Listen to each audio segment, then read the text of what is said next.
Chapter 47. Ahab's Boat and Crew. Fedallah. "Who would have thought it, Flask?" cried Stubb. "If I had but one leg, you would not catch me in a boat, unless maybe to stop the plug hole with my timber toe. Oh, he's a wonderful old man." "I don't think it so strange, after all, on that account," said Flask. "If his leg were off at the hip now, it would be a different thing. That would disable him, but he has one knee, and good part of the other left, you know." "I don't know that, my little man. I never yet saw him kneel." Among whale-wise people it has often been argued whether, considering the paramount importance of his life to the success of the voyage, it is right for a whaling captain to jeopardize that life in the active perils of the chase. So Tamerlane's soldiers often argued with tears in their eyes whether that invaluable life of his ought to be carried into the thickest of the fight. But with Ahab, the question assumed a modified aspect. Considering that with 2 legs man is but a hobbling wight in all times of danger, considering that the pursuit of whales is always under great and extraordinary difficulties, that every individual moment, indeed, then comprises a peril. Under these circumstances, is it wise for any maimed man to enter a whaleboat in the hunt? As a general thing, the joint owners of the Pequod must have plainly thought not. Ahab well knew that although his friends at home would think little of his entering a boat in certain comparatively harmless vicissitudes of the chase, for the sake of being near the scene of action and giving his orders in person, yet for Captain Ahab to have a boat actually apportioned to him as a regular headsman in the hunt. Above all, for Captain Ahab to be supplied with 5 extra men. As that same boat's crew, he well knew that such generous conceits never entered the heads of the owners of the Pequod. Therefore he had not solicited a boat's crew from them, nor had he in any way hinted his desires on that head. Nevertheless, he had taken private measures of his own touching all that matter. Until Cabaco's published discovery, the sailors had little foreseen it, though to be sure when, after being a little while out of port, all hands had concluded the customary business of fitting the whaleboats for service. When some time after this Ahab was now and then found bestirring himself in the matter of making thole-pins with his own hands for what was thought to be one of the spare boats, and even solicitously cutting the small wooden skewers, which when the line is running out are pinned over the groove in the bow.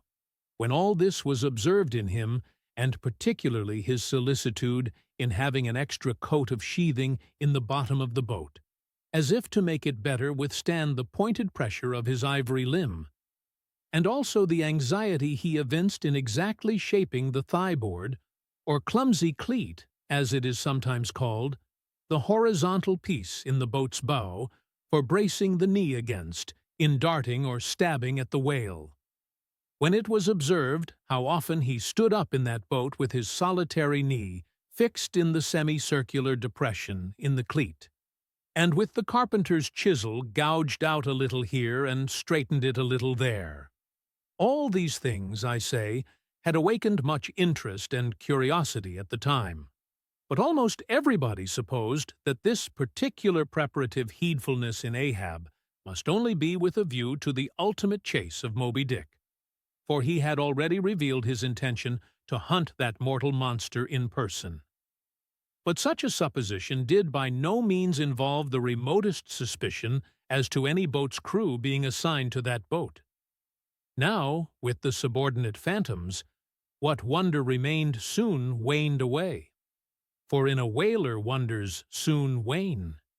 Besides, now and then such unaccountable odds and ends of strange nations come up from the unknown nooks and ash-holes of the earth to man these floating outlaws of whalers, and the ships themselves often pick up such queer castaway creatures found tossing about the open sea on planks, bits of wreck, oars, whaleboats, canoes, blown-off Japanese junks, and what not, that Beelzebub himself might climb up the side and step down into the cabin to chat with the captain, and it would not create any unsubduable excitement in the forecastle. But be all this as it may, certain it is that while the subordinate phantoms soon found their place among the crew, though still as it were somehow distinct from them, yet that hair-turbaned Fedallah remained a muffled mystery to the last. Whence he came in a mannerly world like this, by what sort of unaccount-able tie, he soon evinced himself to be linked with Ahab's peculiar fortunes. Nay, so far as to have some sort of a half-hinted influence. Heaven knows, but it might have been even authority over him. All this none knew, but one cannot sustain an indifferent air concerning Fedallah. He was such a creature as civilized, domestic people in the temperate zone only see in their dreams, and that but dimly.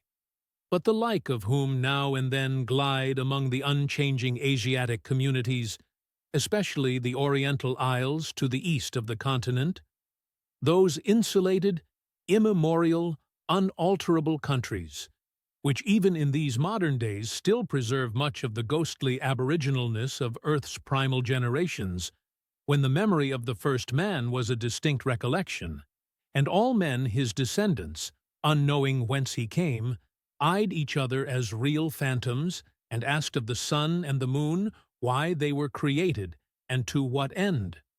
When, though, according to Genesis, the angels indeed consorted with the daughters of men, the devils also, add the uncanonical rabbins, indulged in mundane amours,